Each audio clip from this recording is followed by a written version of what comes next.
عن ابی سعید رضی اللہ عنہ قال دخل رسول اللہ صلی اللہ علیہ وسلم مصلاہ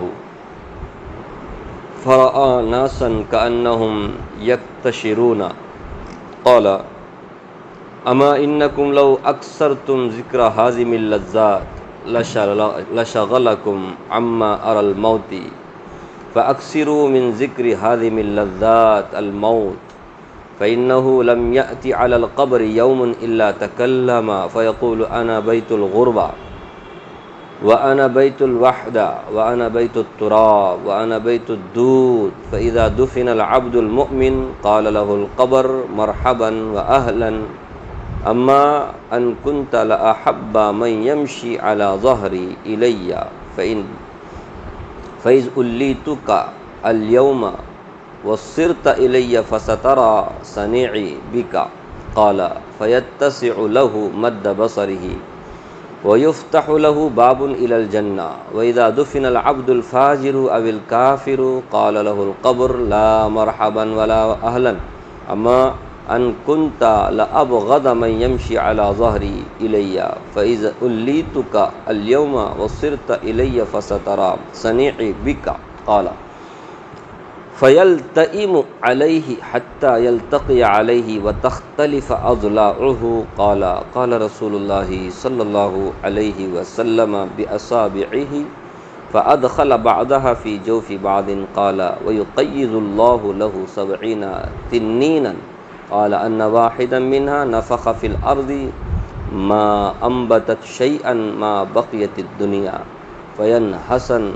فينحسنه ويخدشنه حتى يفضى به إلى الحساب قال رسول الله صلى الله عليه وسلم إنما القبر روضة من رياض الجنة أو حفرة من حفر النار۔ حضرت ابو سعید رضی اللہ عنہ فرماتے ہیں کہ ایک مرتبہ رسول اللہ صلی اللہ علیہ وسلم نماز کے لیے مسجد میں تشریف لائے تو آپ صلی اللہ علیہ وسلم نے دیکھا کہ بعض لوگوں کے دانت ہنسی کی وجہ سے کھل رہے تھے۔ رسول اللہ صلی اللہ علیہ وسلم نے ارشاد فرمایا اگر تم لذتوں کے توڑنے والی چیز یعنی موت اگر تم لذتوں کی توڑنے والی چیز موت کو کثرت سے یاد کیا کرو تو تمہاری یہ حالت نہ ہو جو میں دیکھ رہا ہوں، لہذا لذت ختم کرنے والی چیز موت کو کثرت سے یاد کیا کرو، کیونکہ قبر پر کوئی دن ایسا نہیں گزرتا جس میں وہ یہ آواز نہ دیتی ہو کہ میں پردیس کا گھر ہوں، میں تنہائی کا گھر ہوں، میں مٹی کا گھر ہوں، میں کیڑوں کا گھر ہوں۔ جب مومن بندہ دفن کیا جاتا ہے تو قبر اس سے کہتی ہے تمہارا آنا مبارک ہے، بہت اچھا کیا جو تم آ گئے، جتنے لوگ میرے پیٹھ پر چلتے تھے مجھے تم ان سب میں سب سے زیادہ پسند تھے، آج جب تم میرے سپرد کیے گئے ہو اور میرے پاس آئے ہو تو میرے بہترین سلوک کو بھی دیکھو گے۔ اس کے بعد قبر جہاں تک مردے کی نظر پہنچ سکے وہاں تک کشادہ ہو جاتی ہے اور اس کے لیے ایک دروازہ جنت کی طرف کھول دیا جاتا ہے، اور جب کوئی گنہگار کافر قبر میں رکھا جاتا ہے تو قبر کہتی ہے تیرا آنا نامبارک ہے، بہت برا کیا جو تو آیا، جتنے لوگ میرے پیٹھ پر چلتے تھے ان سب میں تجھ ہی سے مجھے زیادہ نفرت تھی، آج جب تو میرے حوالے ہوا ہے اور میرے پاس آیا ہے تو میرے برے سلوک کو بھی دیکھ لے گا۔ اس کے بعد قبر اسے اس طرح دباتی ہے کہ پسلیاں آپس میں ایک دوسرے سے گھس جاتی ہیں۔ رسول اللہ صلی اللہ علیہ وسلم نے ایک ہاتھ کی انگلیاں دوسرے ہاتھ میں ڈال کر بتایا کہ اس طرح ایک جانب کی پسلیاں دوسری جانب میں گھس جاتی ہیں اور اللہ تعالیٰ اس پر 70 اجدے ایسے مسلط کر دیتے ہیں کہ اگر ایک بھی ان میں سے زمین پر پھنکار مار دے تو اس کے زہریلے اثر سے قیامت تک زمین پر گھاس اگنا بند ہو جائے، وہ اس کو قیامت تک کاٹتے ڈستے رہیں گے۔ نبی صلی اللہ علیہ وسلم نے ارشاد فرمایا قبر جنت کے باغوں میں سے ایک باغ ہے یا جہنم کے گڑھوں میں سے ایک گڑھا ہے۔ تو قبر کا عذاب اور ثواب دونوں کیا ہیں؟ برحق ہے، اس میں شک نہیں کرنا چاہیے۔ سمجھ رہے؟ جو لوگ شک کرتے ہیں وہ صرف حدیثوں پر نہیں بلکہ قرآن پر بھی شک کرتے ہیں۔ قرآن میں تو قبر کے عذاب کا تذکرہ، جیسا کہ میں نے کل آپ کے سامنے کہا، ہے، اور ہمارے لیے صرف قرآن نہیں، حدیث بھی کیا ہے، حجت ہے۔ اس لیے حدیثوں میں بھی اس کا تذکرہ ہے، قرآن میں بھی اشارہ ہے۔ اس لیے قبر کے بارے میں یہ نہیں کہ قیامت میں ہی ہوگا سب کچھ، تب تک نہ، قبر سے ہی کیا ہوتا ہے، عذاب یا پھر ثواب کا سلسلہ چالو ہو جاتا ہے۔ اور آپ صلی اللہ علیہ وسلم نے لوگوں کو دیکھا کہ وہ ہنس رہے تھے۔ ہنسنا کوئی منع نہیں ہے، ہنسنا منع نہیں ہے، ہنسنے کی اجازت ہے، لیکن آپ صلی اللہ علیہ وسلم کی عادت، جب کبھی اپنے صحابہ میں اس طرح کی تھوڑی سی بھی دنیا کی طرف توجہ دیکھتے، فوراً ان کو کیا کرتے تھے، آخرت کی طرف متوجہ کرتے تھے۔ سمجھ رہے؟ ہنسنا منع نہیں ہے، لیکن آپ صلی اللہ علیہ وسلم نے توجہ دلائی کہ موت کو اگر یاد کرو تو یہ کیفیت تمہاری نہیں رہے گی، تم پھر روتے رہو گے، ٹینشن میں رہو گے۔ اس کا یہ مطلب کیا 24 گھنٹے ٹینشن میں رہو؟ مطلب کہنے کا یہ ہے، جہاں تم 24 گھنٹے زندگی جو گزارتے ہو دنیا کے کام کاج میں، جو کہ نیت اگر صحیح ہو، طریقہ اگر صحیح ہو، نبی صلی اللہ علیہ وسلم کا ہو، تو پھر وہ سارے دنیا کے کام کاج بھی کیا بن جاتے ہیں، دین کے بن جاتے ہیں۔ لیکن اس کے دوران کیا بھی کرنا، موت کو یاد کر۔ موت کو یاد کرنے سے آدمی کا دل دماغ سب کلین ہوتا ہے، ٹینشن ونشن ادھر ادھر کا چھوڑ دیتا ہے۔ سمجھ رہے؟ موت آئی تو کیا بھی نہیں نا، سب کو چھوڑ کر جانا پڑتا ہے۔ ہر صبح اٹھتے ہوئے اللہ کا شکر ادا کرنا ہے، الحمدللہ الذی احیانا بعدما اماتنا والیہ النشور۔ ایک اور موقع دیا اللہ نے زندگی سدھارنے کے لیے، آخرت بنانے کے لیے۔ ہر دن صبح میں سوچے تو نہیں، صبح میں اٹھتے ہوئے سوچنے کا، اگر مرد سوتے ہوئے مرد جاتا، جیسے پرسوں ایک صاحب فجر نماز پڑھ کے بیچارے جا کے سوئے تھے، سوتے سوتے کیا ہو گئے، چلے گئے، ان کو رات کو سو گئے، صبح میں اٹھے، یہ بھی دیکھو اللہ کا کرم، فجر کی نماز بھی انہوں نے پڑھا۔ اس کے بعد جب سویا تو پھر دن نہیں کیا انہوں نے، اور دن آنے سے پہلے ہی چلے گئے۔ ابھی 4 دن پہلے کی بات۔ تو ہر صبح جب ہم اٹھتے ہیں تو ہمارے لیے ایک چانس اللہ دیتا ہے، ہر دن ایک گولڈن چانس دیتے ہیں، اپنی آخرت بنا لو، اپنی زندگی سدھار لو، اپنی زندگی کے مقصد کو پالو۔ پھر بھی اگر بندہ غفلت میں گزار دیتا ہے، ہر دن موت اور حیات کا تماشا چل رہا ہے۔ اسی لیے ہمارے نبی صلی اللہ علیہ وسلم نے فرمایا ایک حدیث میں، ہر دن صبح میں انسان یا تو اپنے آپ کو ہلاک کرتا ہے بولتے ہیں، یا پھر اپنے آپ کو نجات دلاتا ہے، دو میں سے ایک کام کرتا ہے، او موبقھا او معتقھا، اس طرح کے الفاظ ہیں۔ کل یوم، ہر دن صبح جب کرتا ہے بندہ مومن۔ معتقھا، آزاد کرانے والا وہ ہے اپنے آپ کو جہنم کے عذاب سے، وہ جس نے زندگی کے مقصد کو پا لیا، اللہ کے حکام کو پورا کر رہا ہے، وقت ضائع نہیں کرتا، وقت کو صحیح استعمال کرتا ہے، تو اس نے اپنے آپ کو جہنم سے نجات دلائی۔ اور جس نے اپنے نفس کو بے لگام چھوڑ دیا، کس طرف؟ خواہشات کی طرف، جو من میں آیا کر رہا ہے، جو مرضی آیا کر رہا ہے، نہ اللہ کے حکم کا خیال، نہ نبی صلی اللہ علیہ وسلم کے طریقے کا خیال، نہ آخرت کا احساس، جو من میں آیا کر رہا ہے، یہ آدمی اپنے آپ کو ہلاک کر رہا ہے۔ ہر دن صبح میں یہ انسان کی کیفیت ہے، یا تو اپنے آپ کو آزاد کرائے گا جہنم کے عذاب سے، ہلاکت سے، یا پھر اپنے آپ کو ہلاک اور برباد کرے گا۔ اب انسان کو فیصلہ کرنا ہے کیا کرنا ہے، اپنے آپ کو ہلاک کرنا ہے یا اپنے آپ کو نجات دلانا ہے۔ عقل مند آدمی ہے تو وہ اپنے آپ کو نجات دلائے گا، جیسا کہ اس سے پہلے کی حدیث میں آپ نے سنا، آپ نے فرمایا صلی اللہ علیہ وسلم، سب سے سمجھدار آدمی وہ ہے جو اپنی زندگی کے مقصد کو سمجھ جاتا ہے، اپنے نفس کو جان جاتا ہے کہ میں کون ہوں، کیوں آیا ہوں، اور پھر مرنے کے بعد موت کی کیا کرتا ہے، تیاری کرتا ہے، قبر کی تیاری کرتا ہے۔ اس لیے آپ صلی اللہ علیہ وسلم توجہ دلا رہے تھے، ورنہ ہنسنا کوئی منع نہیں ہے۔ ہنس رہے تھے تو آپ صلی اللہ علیہ وسلم فوراً توجہ دلا، یہ آپ کی عادت تھی صلی اللہ علیہ وسلم، کہ صحابہ کو یہ دیکھا نہیں کرتے تھے آپ صلی اللہ علیہ وسلم کہ وہ کسی دنیا کے کاموں میں کیا رہیں، ایک دم بزی رہیں، فوراً توجہ، جبکہ اجازت ہے لیکن آپ کی عادت ہے۔ عن البراء ابن عازب رضی اللہ عنہ میں یہ اس لیے بول رہا ہوں، کہاں تو بھی گھر میں کسی بھی ہنستے ہوئے ہنسنا منع ہے، موت کو یاد کرو بول کر کام ہنس سکتے ہیں، لیکن ساتھ ساتھ گھر کا نظام ایسا بنا ہے، بڑے دین کا بھی تذکرہ ہو، دین کا بھی مذاکرہ ہو، آپس میں ڈسکس، دنیا بھر کے ڈسکس کرتے رہتے ہیں، کبھی اس طرح بیٹھ کر کے۔ پرسوں ایک صاحب بول رہے ہر دن وہ دوپہر کے کھانے کے بعد میں ماشاءاللہ بیٹھ کر کے، بچے بھی ماں باپ بھی بیٹھ کے دین کا مذاکرہ، کچھ سوال کرنا ہے سوال کرو دین کے بارے میں، سوال کا جواب آیا دوں گا، نہیں کسی معتبر عالم سے پوچھ کر کے جواب دوں گا۔ اچھا ہے، میں بولا زبردست، گھر میں اس طرح کا کیا ہونا چاہیے، ایک نظام، ایک فضا، ایک ماحول ہونا چاہیے، نہیں بہت ضروری ہے، ورنہ آئے گئے، کتنے لوگ آئے گئے۔ ہم کو بھی جانا ہے، جانے سے پہلے تیاری کر کے گیا کامیاب۔ اللہ مجھے آپ سب کو عمل کی توفیق دے۔ تو موت برحق ہے، اور ساتھ ساتھ موت کے بعد سب سے پہلی جو منزل ہے برزخ کی، آخرت کی جو منزل ہے وہ برزخ ہے، یعنی قبر ہے۔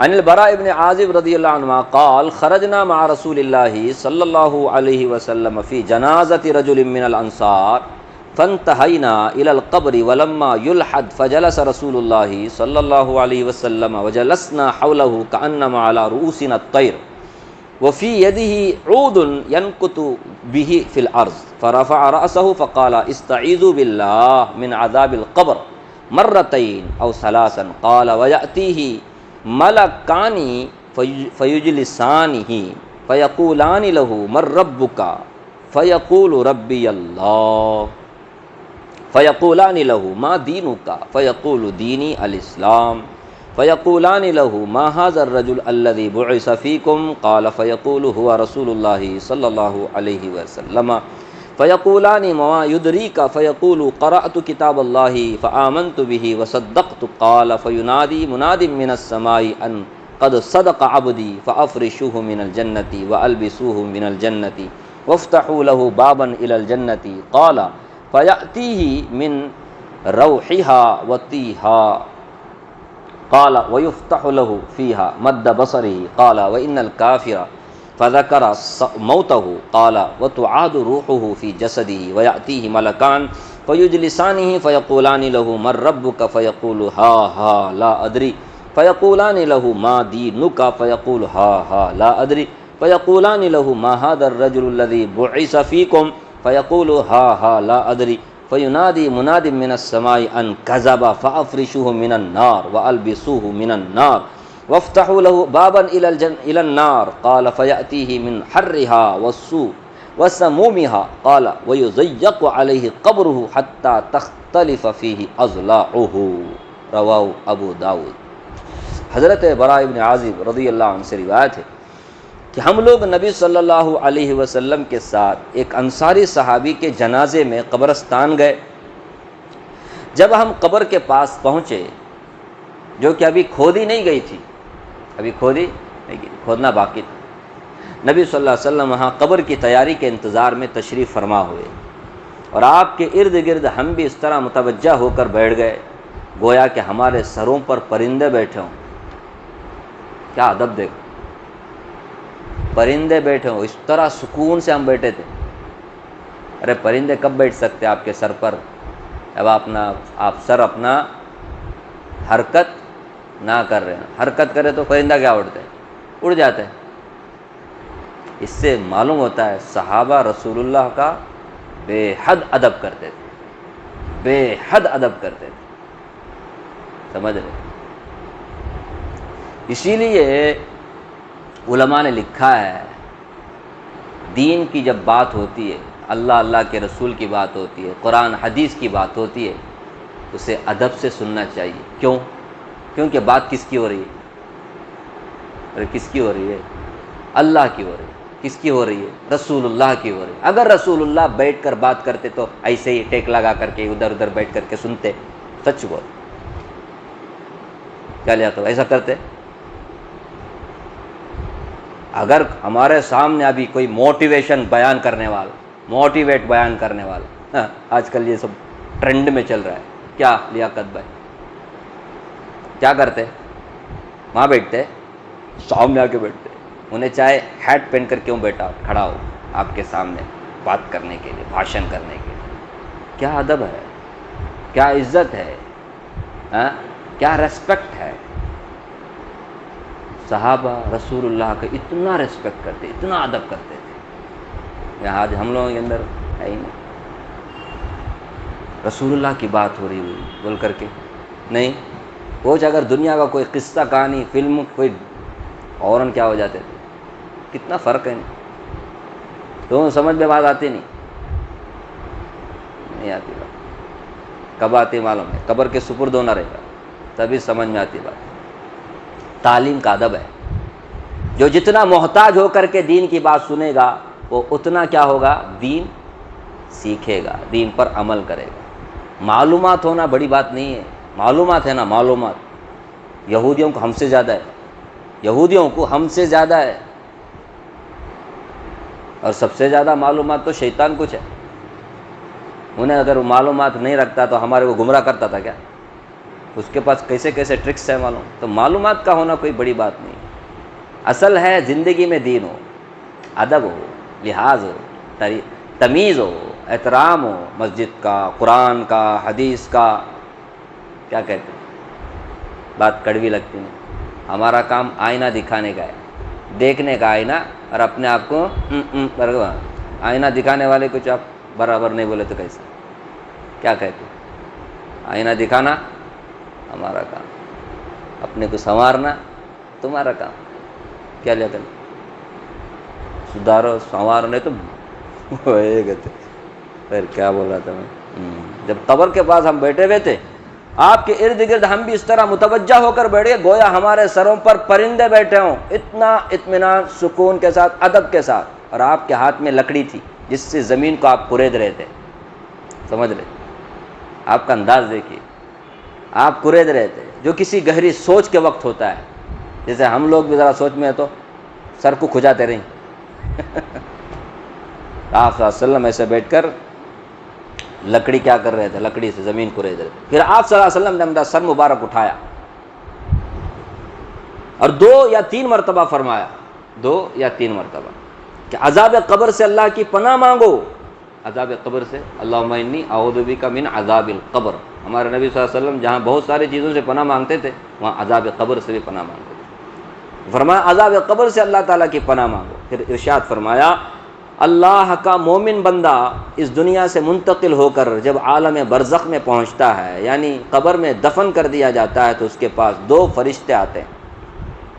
وہ اس کو بٹھاتے ہیں، پھر اس سے پوچھتے ہیں کہ تمہارا رب کون ہے؟ وہ کہتا ہے میرا رب اللہ ہے. پھر پوچھتے ہیں تمہارا دین کیا ہے؟ وہ کہتا ہے میرا دین اسلام ہے. پھر پوچھتے ہیں یہ دین یہ آدمی جو تم میں یعنی نبی بنا کر کے بھیجے گئے تھے، یعنی حضرت محمد صلی اللہ علیہ وسلم، ان کے بارے میں تمہارا کیا خیال ہے؟ اس سے معلوم ہوتا ہے آپ صلی اللہ علیہ وسلم کی کوئی تصویر، یا یہ کہ آپ صلی اللہ علیہ وسلم کی قبر مبارک اور اس کے قبر دونوں کے درمیان میں جو پردے ہیں وہ سب کو کیا کر دیا جائے گا؟ ہٹا دیا جائے گا اور پوچھا جائے گا یہ کون ہیں؟ اشارہ کر نبی صلی اللہ علیہ وسلم کے بارے میں. یہ جو تم میں نبی بنا کر بھیجے گئے تھے یعنی حضرت محمد صلی اللہ علیہ وسلم، ان کے بارے میں تمہارا کیا خیال ہے؟ وہ کہتا ہے کہ اللہ تعالیٰ کے رسول ہیں. وہ اللہ تعالیٰ کے رسول ہے. مومن ہے تو کہے گا. فرشتے کہتے تمہیں یہ بات کس نے بتائی؟ یعنی تمہیں ان کے رسول ہونے کا علم کس ذریعے سے ہوا؟ وہ کہتا ہے میں نے اللہ تعالیٰ کی کتاب پڑھی، اس پر ایمان لایا، اس کو سچ مانا. اس کے بعد رسول اللہ صلی اللہ علیہ وسلم نے ارشاد فرمایا مومن بندہ فرشتوں کے مذکورہ بالا سوالات کے جوابات جب اس طرح ٹھیک ٹھیک دے دیتا ہے تو ایک منادی آسمان سے ندا دیتا ہے، آواز لگانے والا آواز دیتا ہے، یعنی اللہ کی طرف سے آسمان سے اعلان کرایا جاتا ہے کہ میرے بندے نے سچ کہا، لہذا اس کے لیے جنت کا بستر بچھا دو، اسے جنت کا لباس پہنا دو اور اس کے لیے جنت میں ایک دروازہ کھول دو. چنانچہ وہ دروازہ کھول دیا جاتا ہے اور اس سے جنت کی خوشگوار ہوائیں، خوشبوئیں آتی رہتی ہیں. سمجھ رہے؟ قبر سے ہی جنت کی خوشبو آ رہی، نعمت پا رہا ہے. جنت تو بہت دور ہے، وہاں سے ایسا کنیکشن ہوگا. سمجھ میں آتا ہے؟ نہیں آتا. ہاں، امریکہ سے یہاں کا آدمی امریکہ والے سے بات کرتا سمجھ میں آتا ہے. ہاں، نہیں، جو انسان جو آج کل چھوٹے موٹے کارنامے انجام دے رہا ہے، میں اسے چھوٹے موٹے ہی بولتا ہوں، کیا بولتا ہوں، حیرت میں ڈال رہی ہیں ساری باتیں، سمجھ رہے؟ ارے اس سائنس نے تو قرآن اور حدیث کو سمجھنا آسان کیا ہے. نہیں، جس انسان کو اللہ نے چھوٹی عقل دے کر کے پیدا کیا، وہ انسان ایسے ایسے بڑے بڑے کرتب دکھا رہا ہے، ایسے بڑے بڑے کارنامے انجام دے رہا ہے. اس اللہ کے لیے کیا مشکل ہے؟ ہاں، کیا جاتا ہے؟ کچھ مشکل ہے کیا؟ اس طرح کا جنت کا دروازہ کھول کر کے وہاں کی ہوائیں اس کے قبر تک پہنچائیں. ہمیں چونکہ یہ بات سمجھ میں نہیں آتی نا، اس لیے آج ہمارے مسلمانوں میں قبر کا انکار کرنے والے بھی بن گئے کہ قبر میں عذاب اور ثواب یہ نہیں ہوتا. بس کیونکہ ان لوگوں نے اپنی عقل سے سوچا کہ یہ کیسے ہو سکتا ہے، سمجھ رہے؟ یہ نہیں ہو سکتا، تو اس لیے مذاق اڑاتے ہیں قبر کے عذاب اور ثواب کی جب بات آتی ہے. کیسے ہو سکتا ہے؟ ذرا سوچا نہیں؟ نبی صلی اللہ علیہ وسلم نے بتایا، بس سمجھ میں آئے یا نہ آئے. حضرت ابوبکر صدیق رضی اللہ عنہ جب جیسے پتہ چلا ہمارے نبی صلی اللہ علیہ وسلم راتوں رات سیدھا گئے مسجد بیت المقدس، مسجد اقصی، وہاں سے سیدھا آسمان کی سیر کر، ساتواں آسمان کی سیر کر کے اللہ کے پاس ملاقات کر کے راتوں رات آ گئے. سمجھ رہے؟ نہیں ہو سکتا. بولے کافروں نے بھی کہا نہیں ہو سکتا، ابو بکر صدیق نے بھی کہا نہیں ہو سکتا. جب انہوں نے کہا نہیں ہو سکتا نا، تمہارے جو ساتھی ہیں حضرت محمد صلی اللہ علیہ وسلم جس کے اوپر تم کو بہت ناز ہے، انہوں نے یہ کہا انہوں نے کہا تب تو ہو سکتا ہے. تب تو ہو سکتا ہے فٹ سے، تبھی ان کو لقب مل گیا صدیق. سمجھ رہے؟ اسی لیے نا صدیق اکبر جیسا ایمان اور ساری امت کا ایمان حدیث میں ہے، تولا جائے صدیق اکبر کا ایمان کیا رہے گا؟ بھاری رہے گا. ایسا ایمان ہونا چاہیے نا، سمجھ میں آئے نہ آئے، میرے نبی نے کہا پکی بات ہے. صحابہ ایسے تھے، یہ تو مثال میں نے صدیق اکبر کے لیے، صحابہ پورے ایسے ہی تھے. ماشاء اللہ سب کو ایمان تھا نبی کی ہر بات پر کیا تھا. لیکن ہم لوگ عقل سے پرکھتے، سمجھتے، کوشش کرتے. آیا عقل شریف میں مانے؟ نہیں. حالانکہ عقل جہاں ہمارے ختم ہوتی ہے وہاں سے نبیوں کی عقل شروع ہوتی ہے. سمجھ رہے؟ عقل کے اوپر کی بات کرتے ہیں، عقل کے خلاف بات نہیں کرتے. دیکھو دو باتیں، ایک ہے عقل کے خلاف اور ایک ہے عقل کے اوپر. نہیں سمجھے؟ میں نے اس سے پہلے کئی مرتبہ مثال دی. ایک LKG کا بچہ ہے اور ایک ہے SLC کا بچہ ہے. LKG کے بچے کو آپ SLC کی کتابیں پڑھائیں گے، سمجھ میں آئے گی؟ اسے سمجھ میں آئے گی؟ ابھی اس کا ذہن اتنا پختہ ہوا ہی نہیں. اب اس سے آپ SLC کی باتیں سمجھائیں گے کیا؟ نہیں ہے. اب آپ مجھے بتاؤ SLC کی بات اس کے عقل کے خلاف ہے یا عقل کے اوپر کی ہے؟ عقل کے اوپر کی بات ہے. نہیں سمجھے؟ ہاں، آج جو باتیں ہمارے کو سمجھ میں نہیں آ رہی ہیں نا، نہیں سمجھ میں آ رہی. مسلمانوں کو تو سمجھ میں آ رہی، کیوں؟ ایمان ہے نبی صلی اللہ علیہ وسلم. غیروں کو سمجھ میں نہیں آ رہی. کیوں نہیں آ رہی ہے؟ کیونکہ یہ عقل کے اوپر کی بات ہے، اور عقل کے اوپر کی بات بتانے کے لیے کون آتے ہیں؟ ہم بھی آتے ہیں. یہ اللہ کی مہربانی ہے، نبیوں کے ذریعے سے ہمارے کو سمجھاتے ہیں. نہیں مانتے تو جو قومیں برباد ہوئی قرآن میں ہے نبیوں کی تکذیب کر کے، وہی حشر ہمارا بھی ہوگا. حضرت محمد صلی اللہ علیہ وسلم کی امت میں ہونے کی وجہ سے ہم بچ رہے ہیں. ایک وقت میں سب کے سب ہلاک نہیں ہو رہے ہیں. اس زمانے میں سب ایک ہی وقت میں ہلاک ہوتے تھے. موقع دے رہا ہے اللہ تعالیٰ، موقع دے رہا ہے. سمجھو نبی کی بات، سمجھو نبی کی بات سمجھو. نبی تمہارے عقل کے اوپر کی بات کرتے ہیں، تمہاری عقل جہاں تک پہنچ نہیں سکتی وہاں کی بات کرتے ہیں نبی.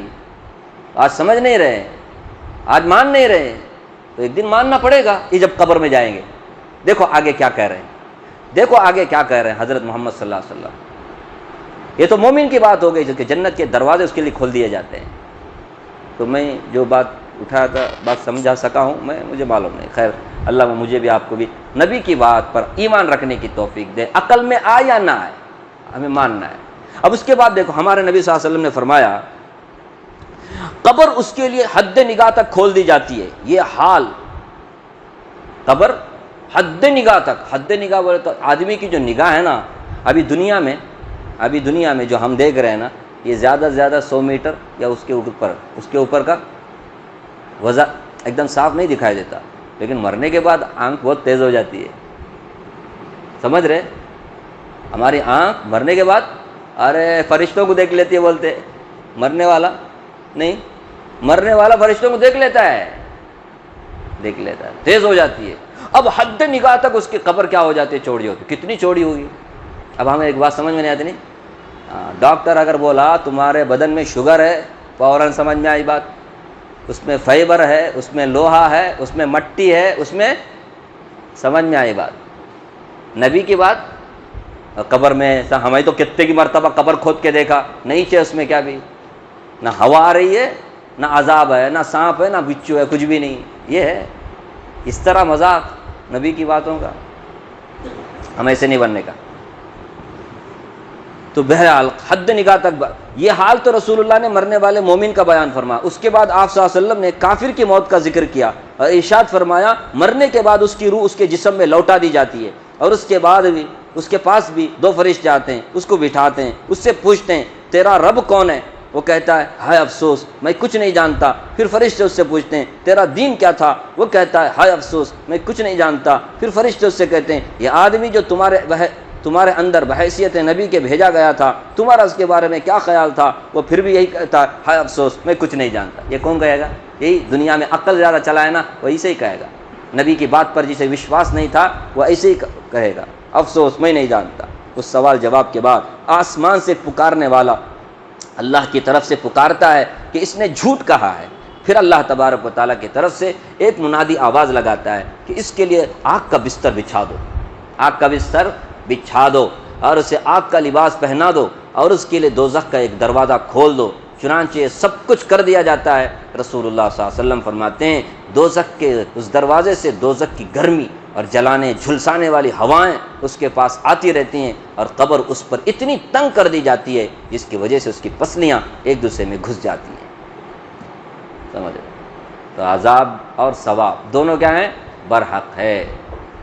انسانوں کے لیے جو اللہ نے سزا اور ثواب رکھا ہے نا آخرت میں، وہ کہیں سے شروع ہو جاتا ہے؟ چھوٹا موٹا سلسلہ قبر سے ہی شروع ہو جاتا ہے۔ اس پر ہمارا ایمان ہونا چاہیے، اس پر ہمارا ایمان ہونا چاہیے۔ اب فرشتوں کا کافروں کو یوں کہنا کہ اس نے جھوٹ کہا، اس کا مطلب یہ ہے کہ کافر کا فرشتوں کے سوال کے جواب میں اپنے انجان ہونے کو جو ظاہر کرنا وہ جھوٹ ہے، کیونکہ حقیقت میں وہ اللہ کی توحید، اس کے رسول اور دین اسلام کا منکر تھا۔ صاف صاف اسے بولنا چاہیے تھا نا کہ میں مانتا ہی نہیں، وہاں یہ نہیں بولے گا نہیں میں جانتا نہیں، جانتا نہیں، جو جھوٹا ہے، اصل میں انکار کرتا تھا نبی صلی اللہ علیہ وسلم کی باتوں کا۔ تو ان حدیثوں سے ہمیں کیا سبق ملتا ہے؟ قبر کا عذاب بھی ثواب بھی دونوں کیا ہیں؟ برحق ہیں۔ اس لیے ہمیں روزانہ موت کو بھی یاد کرنا ہے، قبر کے عذاب سے اپنے آپ کو بچانے کے لیے اللہ کی پناہ مانگنا ہے۔ اللہم انی اعوذ بک من عذاب القبر، دعا کرنا ہے اللہ ہمیں ایک دن کیا بولتے ہیں قبر کے سپرد ہونا ہے، اللہ ہمارے قبر کو جنت کا باغ بنائیے، جہنم کا گڑھا ہونے سے بچائیے۔